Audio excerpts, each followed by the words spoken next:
Rick and Morty is a show that just lives on a plane of its own. There's no comparing it, and the same goes for all its characters, whether they're regulars or exist with the sole purpose of making one single joke. Each and every character is amusing, but there are a few characters out there that just stand out, especially because we only meet them once, never to be seen again. Let's take a closer look at Rick and Morty, the best one-off characters. Let's get to it, starting off with Ice-T. The only thing that could have made episode 5 of season 16 get Swifty any better was if they had been able to get the real Ice-T to voice Ice-T. But alas, he was voiced by series co-creator Dan Harmon. Still, the character made a lasting impression on fans, and the episode was an absolute jam even without the rapper. In this particular episode, Ice-T flat out refuses to help Rick and Morty write a song to save Earth from the Cromulons. But Ice-T didn't think that it was his problem to deal with, and so didn't care. He then reveals himself to be an actual T made of ice. Though, if we're being honest, he's more of an I, or maybe a lowercase L. But okay, in the climax of the episode, Ice-T makes a swaggering return, just in time to sacrifice himself and save the world after all. This act of utter altruism allows Ice-T to return to his home planet, where everyone is made of a particular element and looks like a letter of the alphabet. It's absolutely just as mad as it sounds, and somehow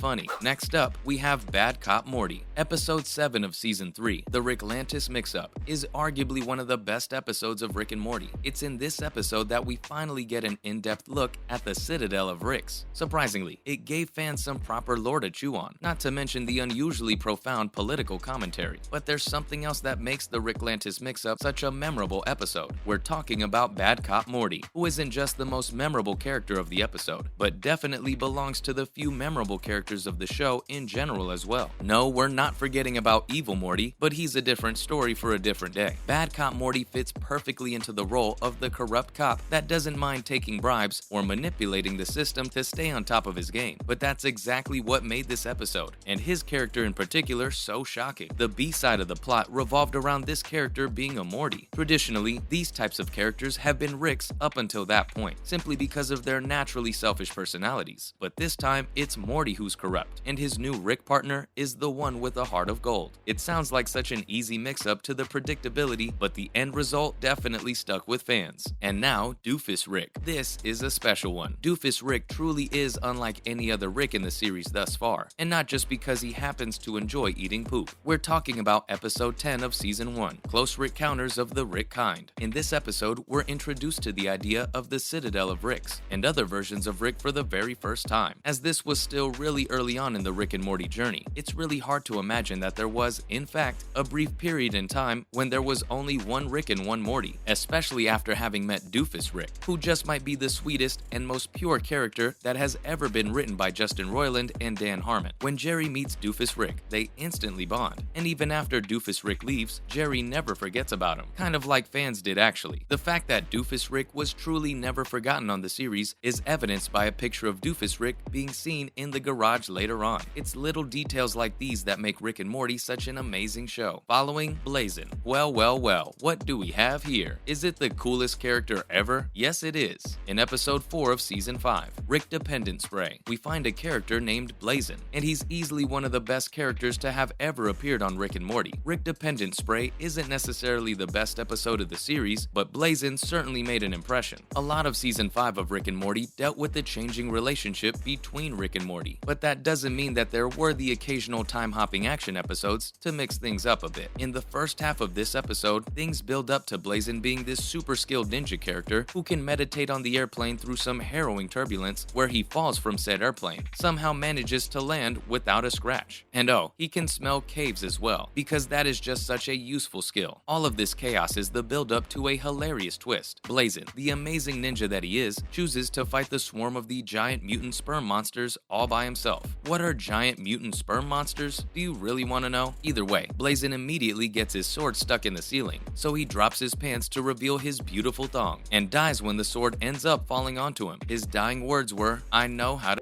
myself." Hold it right there, there's much more to come. Next, there's only one character who can be considered Rick's equal. Do you know who it is? And who could make him stop everything he's doing to host a party? Do you remember the character that just loves to kill? And what about a certain talking animal? Make sure to keep watching watching until the end of the video to find out if you had it right. Now, let's continue, and let's do that with Zeke. There aren't a lot of characters in Rick and Morty who can truly be considered to be Rick's equal, but there's no denying that Zeep is one of them. Rick meets Zeep in episode 6, season 2. The Ricks Must Be Crazy. Zeep is a scientist who just happens to live in Rick's car battery. To make a long story short, Rick and Zeep eventually end up getting stuck in a tiny verse that is inside a mini-verse, inside a microverse, because they can't stop creating better inventions to one-up each other. What makes Zeep so interesting is how he seems to share Rick's worldviews, or at least most of them, and even seems to possess the exact same kind of intelligence level that has been calibrated to the same frequency to boot. Naturally, the episode ends with a classic fistfight in the streaming rain. Rick comes out on top, of course, and wins. Honestly, the entire sequence is just mwah. It's just one of those episodes that'll make you giggle for days after, when you suddenly remember the utter absurdity of it all. Next up, Mr. Nimbus. Traditionally speaking, when we're talking about a hero's greatest, most feared foe, we're talking about a character who appears many times, and it's at the very least implied, if not simply stated, that the two characters have clashed many times in the past as well. But leave it to Rick and Morty to mess around with an apparent rule like that. Enter Mr. Nimbus. Mr. Nimbus only appears in episode 1 of season 5, Mort Dinner Rick Andre, but it's just one of those episodes that became an instant classic. Mr. Nimbus is the god of the sea and very